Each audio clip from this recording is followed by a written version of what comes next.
delighted now to welcome Neil Barrett, chef, organic and sustainable gardener. And Neil will be discussing food waste and what we can do at home. Over to you, Neil. Thanks very much. Likewise, I'd like to thank everybody for the opportunity to do it, and also the people who I'm just following. We've got a lot of similar ideas, and with Airfield are doing a lot of things the way I would do them myself. So great people and great example for everybody. I've got a little video that I just wanted to show that basically puts everything in really well and kind of puts a perspective on just what a big problem it is globally, the food waste issue. It's absolutely massive. I know MIT have described it as the most stupid problem on earth, and it's one that we really need everybody to deal with. You have to start doing it at home, because it's really to do with not producing the food in the first place, not purchasing the food that you're never going to use, and then when you do get to the end of it and your stuff is end of life, like some of these peels and stuff that can't be eaten by us, then dealing with those in a way that's kind of, appropriate and best thing that you can do for the environment. So if we can play that 2-minute video. Okay.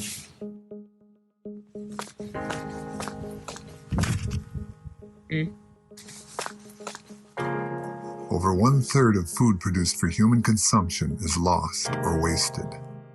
Not only is this an affront to the 855 million hungry people, but it is also a major concern for both the global economy and environment. The United States alone produces over 37 million metric tons of food waste per year, an amount that costs the nation $1 trillion. And that's only the monetary cost. The energy required for the production, harvest, packaging, and distribution of food generates more than 3.3 billion metric tons of carbon dioxide. In landfills, organic waste has little access to air, water, and bacteria. Its slow decomposition releases methane, a gas that is up to 25 times more harmful to the atmosphere than carbon dioxide. The United Nations Food and Agriculture Organization estimates that if food waste were a country, it would come in third in terms of its impact on global warming. The contribution of food waste to climate change is irrefutable and cannot continue. The more the climate destabilizes, the larger the threat to agricultural lands and food security. It is projected that by the year 2050, the world population will have reached nearly 10 billion. Feeding that number of people will be immensely challenging and compounded if our farmland is compromised by global warming, droughts, and severe storms. We cannot meet the challenge of feeding a population of that size simply by creating new farmland and growing more food. Cutting down trees and clearing land is not the solution. Forested areas are carbon dioxide sinks, natural reservoirs that absorb harmful greenhouse gases from the atmosphere and are essential in our fight against climate change. What we need is to focus our efforts on better resource efficiency. We don't need more, we just need to use what we already have more wisely. According to the UN Food and Agriculture Organization, the amount of food wasted worldwide is enough to feed 2 billion people, which is more than twice the population of the hungry. So I think that the numbers in that video kind of speak for themselves. I mean, they're scary. It's the zeros are off the page when you see how much wastage goes on.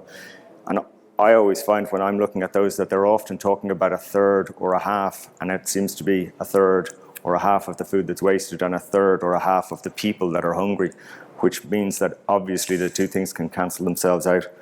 I have just got a couple of the takeaways from it. It says that in Ireland, the average household wastes about 750 euros per year. I find that that's actually a tiny bit on the low side. That's an average household spend of 2,800 euros a year, which I would think that probably a lot of the houses in Ireland spend a little bit more than that. 4.8 trillion wasted globally, and there's another cost in there. That's the actual food cost. That's not the energy and everything else. And they say that with all of those factored into it, the true cost economics model, it's actually double that, which is just unreal. That food waste would be the third most wasteful country on earth if it was considered a country, just after China and the US.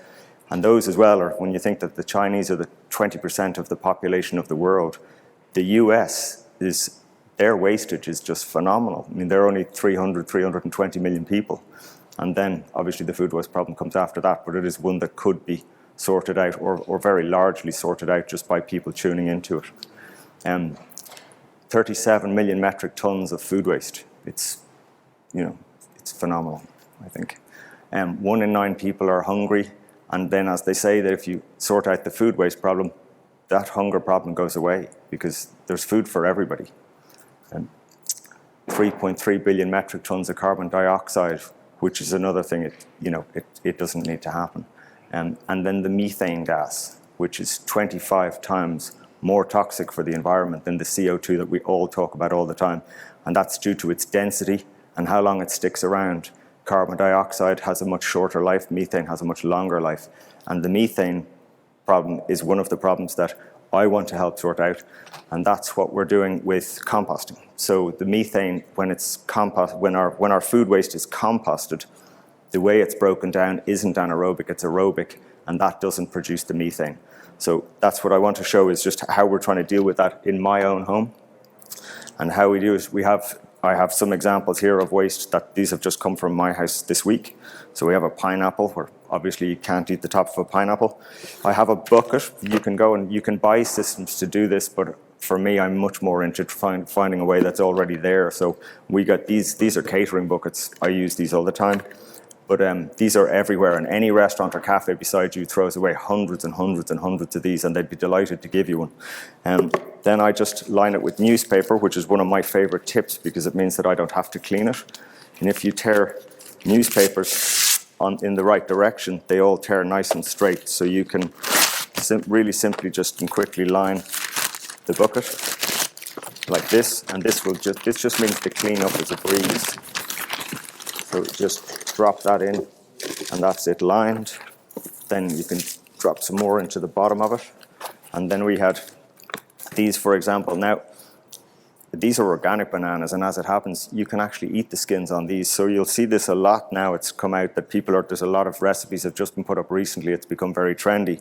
But they are treated kind of the way pulled pork is, so seasoned like that, but cooked for much less time, and you can eat them. And also, if you put an organic banana in a smoothie, you won't even taste that peel, which is kind of bizarre because the peels taste pretty dreadful on their own. Then the other thing I have there is just food that I can't do anything with, so it has to go in, like the pineapple. Then we have these other ones over here, so potatoes and onions. Obviously, everybody knows now. If you're using these and you're using your food up properly, if you buy a chicken, you should make a stock with it. You always use up the bones. It's one of the best parts of it. The onion skins can go into the stock, or you certainly wouldn't need to peel it. But then if you have them as waste, or after you've made your stock, once you've sieved it out and you've got your soup, they can obviously go in it too. If you're making this for worms, which this is actually for, so it's the difference between composting and worm composting is these guys, composting is done with garden waste and is done in large volumes and it generates heat. Now these guys wouldn't like that. If you had heat in a worm bin, the worms will all run off because they want a fairly balanced temperature. About 15 degrees is about their favorite.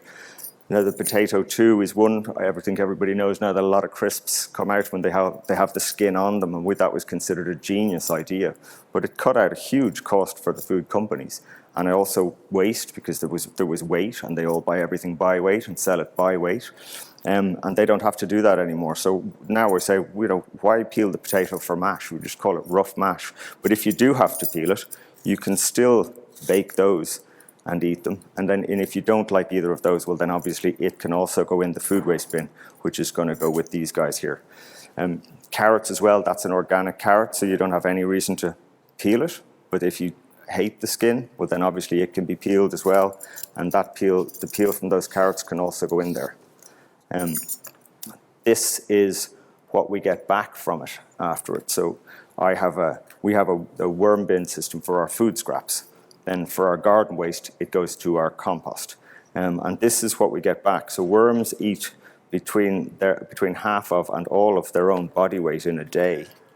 And this is what they do. So worm castings, vermicompost, the real truth is that this is worm poo. But in this, if you can see this, there's bits of broken shell, There's some bit that they haven't digested there. And this is basically the black gold of the garden. So just as Airfields was, ours is organic. So we don't put any pesticides, we don't put any fertilizers or herbicides in the garden. We make fertilizers from nettles and from comfrey. And if you can see this, there's little worms flying all over the place.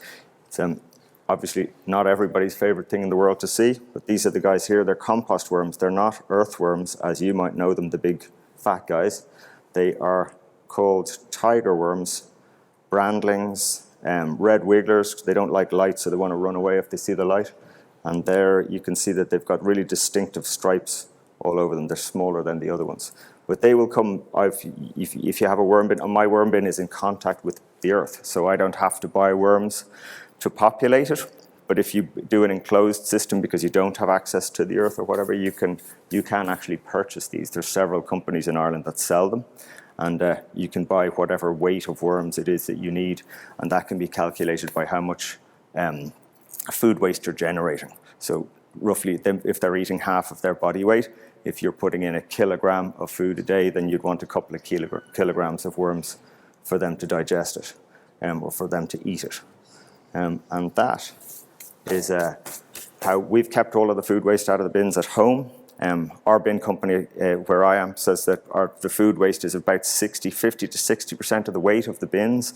So I took it on that I live in an apartment building. Actually, it's an allotment, my organic garden, and we have a brown bin. We have a 5-bin system, so I have everyone in the building trying to do their brown bins too. It's not always perfect, but at least everybody's having a go, and it means then that we have much smaller bin charges. And in our own house, we just have the kids mark it off for fun on the calendar, and we put out 10 black bins last year in total for a family of 4 who I cook everything from scratch. So we would probably generate more waste than other people if it wasn't for us doing things the way that we do it. And so we have it as everything goes to our own garden. It's all pretty much closed, and very, very little goes to actual bins or landfill. And that is that for that. So I should say thanks to everybody for the opportunity, and there will be information. You'll be able to find links. Stop Food Waste Ireland has a website to help with all of these things. They've got fabulous information there and lots of slides, and we might put some other stuff up at Sandyford Business District too, a small side thing for people to read. Thanks very much.